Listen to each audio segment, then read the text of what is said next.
Hello, this is Spartan Commander, and this is a 93rd Rome Total War Brotherhood video that I've put onto YouTube. And now today I'd like to do something a little bit different, and rather than show a battle, I'd like to do a little bit talking about the 31k game and ways we've tried to make the game even more interesting. For instance, with G.B.H rules and hill attack battles. I think what I'd first of all like to say is that in 31k games you'll find that the majority of players play with 4 different factions. You'll find that it's usually Rome, Macedon, Seleucid or Greek cities. That seems to be the 4 main factions that that people tend to use when playing 31k on Rome Total War. But as you can see, there's a heck of a lot more factions than that available to use, but because it's for 31k there are some, obviously ones with better infantry, better cavalry, and are more suited to 31k than a lot of the other factions there. So here we are looking at the Rome faction here. Now if you look at all the units there, you'll probably find out of all those units the 31k player tends to only use maybe 5 of those units. For instance, you might use the urban cohort as general maybe, or you would use the cavalry general here, the general armored unit here. This is one that this was a general unit that was used 8, 9, 10 years ago as a norm for a Roman general. They're fast moving, they've got good specs, they're difficult to kill, and they're very effective unit. But most people these days tend to bring an urban cohort unit as their general, as they are pretty tough, and people tend to prefer them to the cavalry general. If you look along as we go along all the units up there, you can see the urban cohort, and then maybe an eagle unit. People would bring an eagle unit to increase the morale of their troops. Of course, they're a 120-man unit there, and they actually inspire nearby troops and obviously give extra morale to friendly troops in battle. So people bring them. So that's the urban cohorts and the eagle units there, and then of course the archer units as well. People tend to bring them. Not everybody brings archer units, but when they do, they bring these particular archer units, the auxilia, long range, and they do a lot of damage too. So that's if you look at the specs there, you can see they're pretty good archers.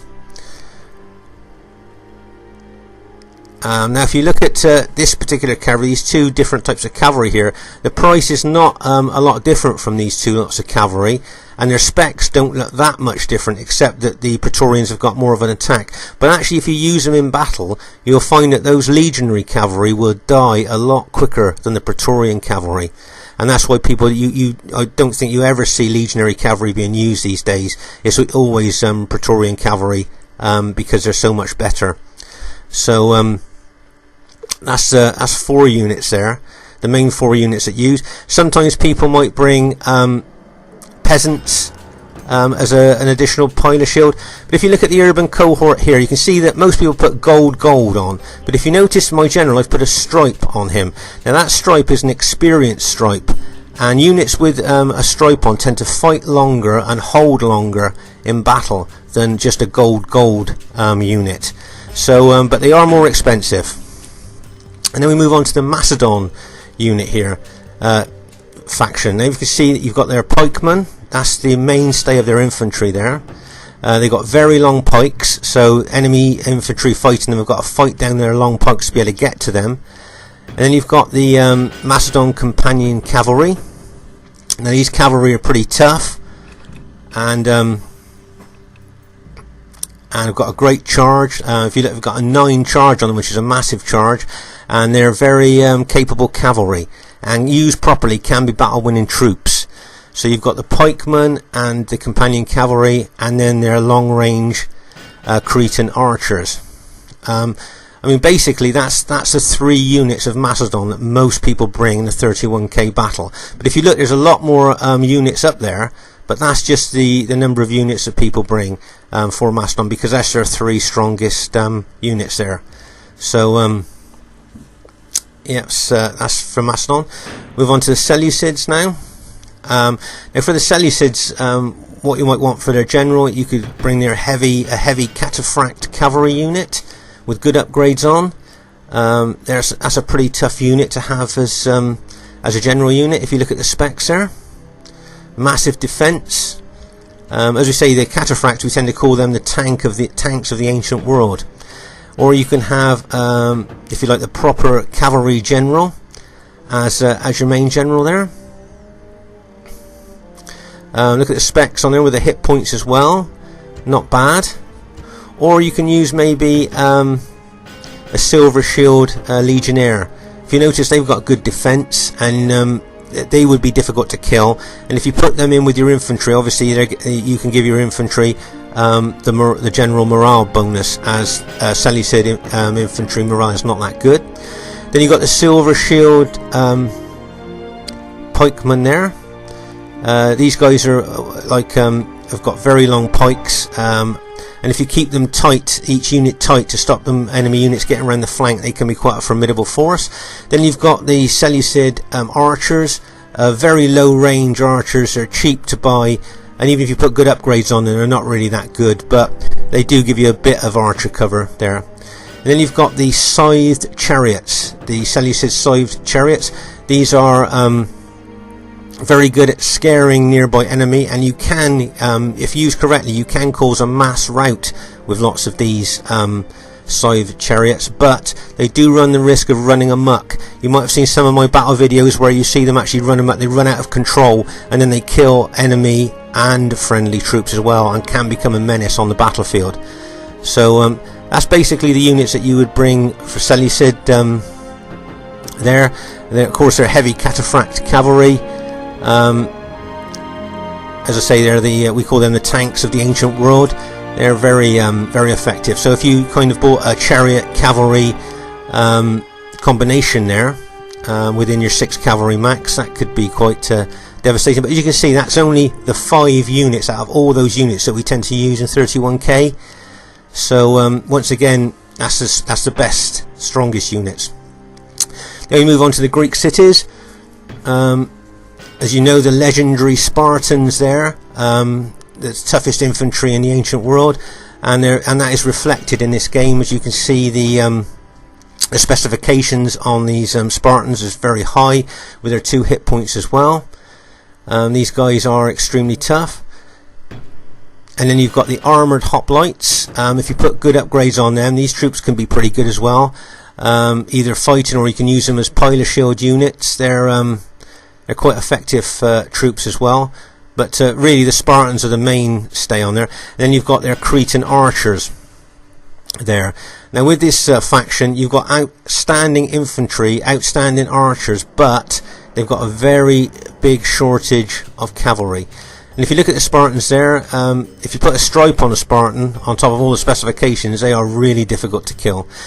Some people bring light cavalry with their Greek cities units, so they can get behind the enemy with the fast moving units. So that could be quite effective as well if used correctly. But as you can see, out of all those units, that's just the 3 units that are used: the Spartans, the armoured hoplites, and the Cretan archers there. Now I'd like to talk about some rules we bought in a couple of years ago called the G.B.H rules. And what G.B.H stands for is Greeks Brotherhood. And both our clans were looking to try and include more factions into the 31k game.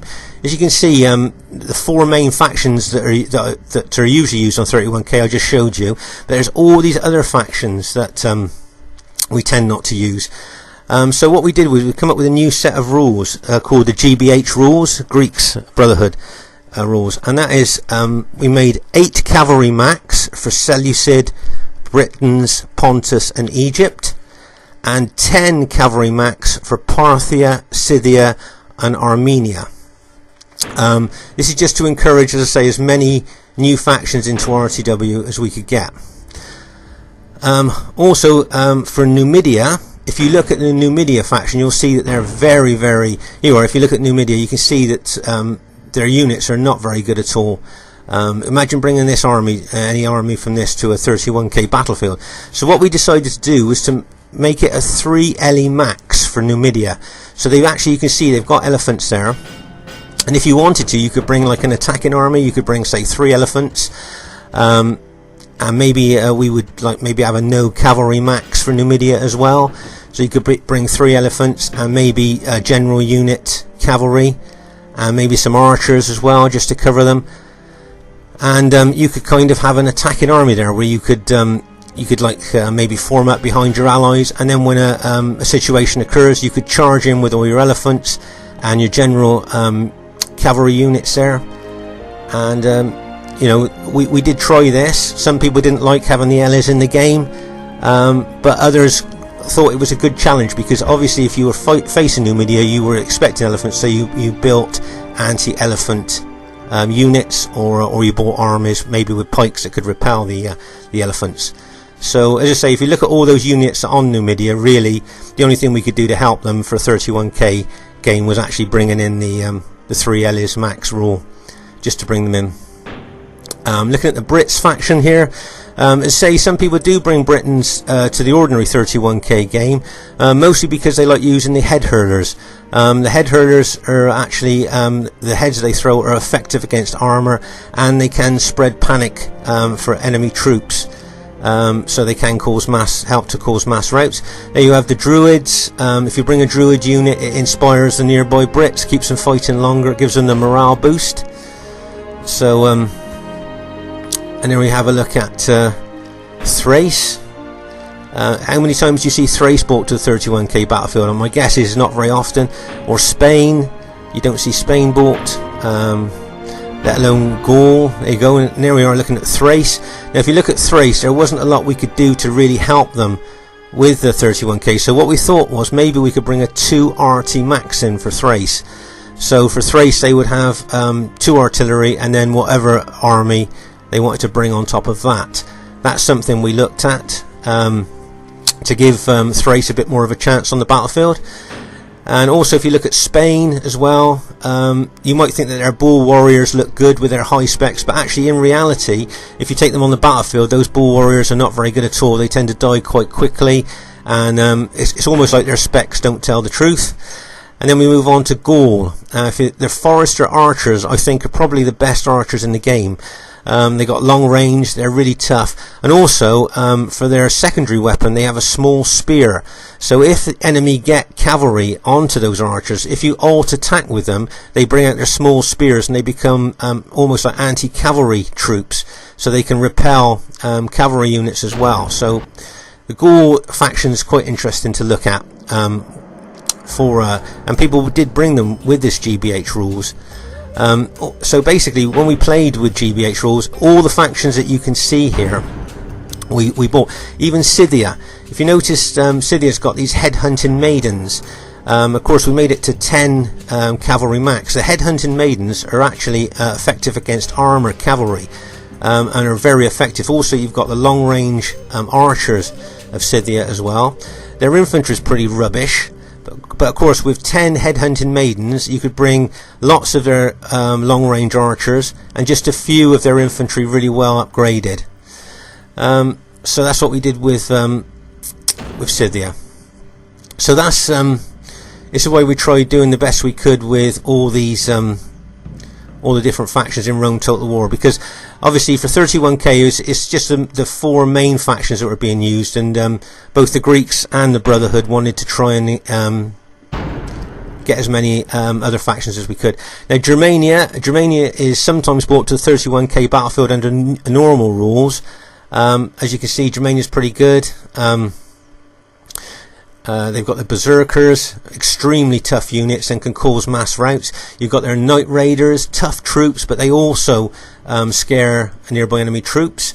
You've got the Chosen Axemen, who are effective against armour and can cause a heck of a lot of damage against Roman troops because of the armour they wear. They're Gothic cavalry, very underestimated cavalry, really tough cavalry. So really for the G.B.H rules we didn't think we needed to change anything really to do with Germania, and people bought them anyway, but they're a pretty good faction to bring. And as I say, with all these factions here, we just thought that for the 31k game, there must be ways to get these other factions involved. So we tended to try and look at each faction to try and find the strengths that we could kind of increase, make the rules different to try and get them into the 31k game. If you remember, Brotherhood member Talos used to bring Thrace. Now I'd like to move on to hill battles. This is something else we tried to bring in to be a little bit more, make RTW a little bit more interesting. If you notice, we go to the British grasslands map there. If you notice, I'm going to change the weather conditions to winter and just calm weather conditions there. So it's British grasslands map, and as I say, this is something we brought in about hill battles. And as you can see here, I'm going to change the factions. Team 1 is Rome, and Team 2 is any barbarian faction. And this is where we actually get the barbarians to hold a hill, and the Roman faction have to attack the hill. That's the rules of the game. It's normal 31k rules, but it's on a hill map, and it's barbarians against Romans. And as you can see, there's lots of barbarian factions there: Brits, Gaul, Dacia. I think we use Thrace and Spain as well. So it's quite entertaining trying to hold a hill against Rome. Just show you what it's like. And here we are, just waiting for the game to load up. Let's say we wanted to do something a little bit different here, so we thought we looked at all the maps on Rome Total War, and we found that this British grasslands map seems the best. It's got a wide hill for the barbarians to deploy even a 4v4 army on, and it's a reasonable challenge for Romans to attack. So here it is. If you notice, at the weather conditions, I put it to winter so that the barbarians have got a snow advantage, a winter advantage here. Even though they've got the hill, I still think that they probably need as much advantage as they can get. As you can see, it's a reasonably steep hill, looking at it from the top, looking down. And also you've got the woods there as well. So Roman troops, when they deploy, they can deploy into the woods so that the enemy can't, the barbarians can't actually see where they deployed. As I say, from the barbarians' point of view, you can either charge down the hill into the woods, so you not only get the winter bonus, but you get the woods bonus fighting the Roman troops, or if you want, you can stay right up on top of the hill and use just the height of the hill as an advantage. It's up to what the barbarian team really wanted to do. As you can see, the Roman troops, to start off, when we first started these hill battles, they attacked straight up the hill, and what we found was that the majority of the battles, the barbarians won then if the Romans didn't use strategy. But then as we played more and more, we found that Roman generals tended to come up from the flanks, and this seemed to be very effective. Flank attacks, if you're doing a 4v4, one Roman army coming from one flank, one Roman army coming from the other, and then the other two Roman armies attacking up the front to try and hold the barbarians while their Roman allies went round the flank. And that was quite an effective tactic. But it's something that you might want to try when you host your battles. Is this kind of battle? It is something a bit different. As you can see, the hill is quite steep, and as I say, it's wide, so you can deploy all your barbarians across it quite easily.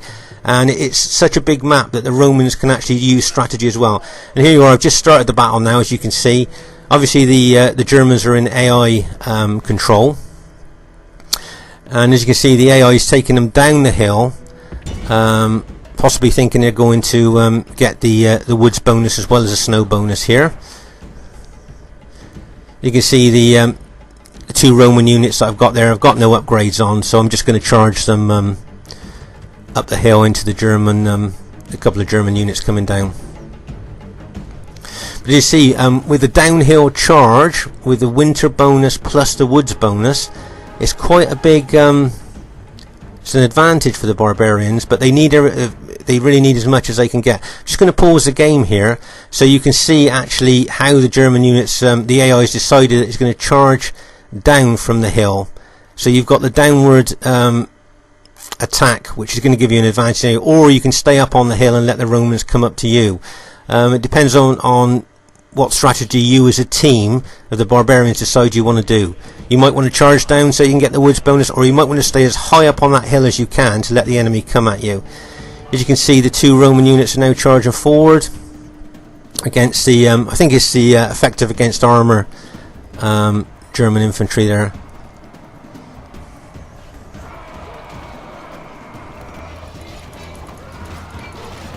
And there's a close-up of the fight in there. And see, normally I know those that I didn't put upgrades on any of those units at all, and usually on a flat ground I dare say that the Roman units would probably win, but as you see with the downhill bonus, the snow bonus and the woods bonus there, that the Germania units did win. But by no means it is a barbarians win every game. It depends on what strategy the Romans use to attack the hill. Let's say it's a very interesting different type of battle you can play here. So if you want to give it a go and see what you think. Great victory, despite the courage and virtue of our soldiers. Yeah, so I hope you enjoyed that that hill battle. As I say, it's just something I want to do a bit different. I've been thinking about doing this type of thing for a while now. I wanted to talk about the use of different factions and G.B.H. and the 31k rules. And the hill battles as well, just to make RTW even more interesting if you want to give it a go. The G.B.H. rules were quite flexible. Some players used to make 3 Elis max for Numidia. Some people used to make it 2 max. Some didn't like the elephant rule at all, but it all depends on what the host wants really. And as I say, it seemed a kind of a waste that we've got all these factions, and really for a 31k game only 4 main factions are used. Obviously other factions are used now and again, but the 4 I showed you were the main ones that are used. Here, if you look at Pontus here, you can see they've got great cavalry, they've got chariots, and there we have a look at Armenia. They've got heavy spear infantry, they've got legionnaires, and they've got great cavalry too. So that's another unit that sometimes people bring Armenia on a 31k battlefield, but not very often. So that's why we introduced the 10 cavalry max for them, in the hope that it would harness their obviously they're a mainly tough cavalry unit, so faction, so that's what we try to do. Anyways, it's Spartan Commander saying I hope you enjoyed this, something a little bit different on a Saturday morning, and bye for now.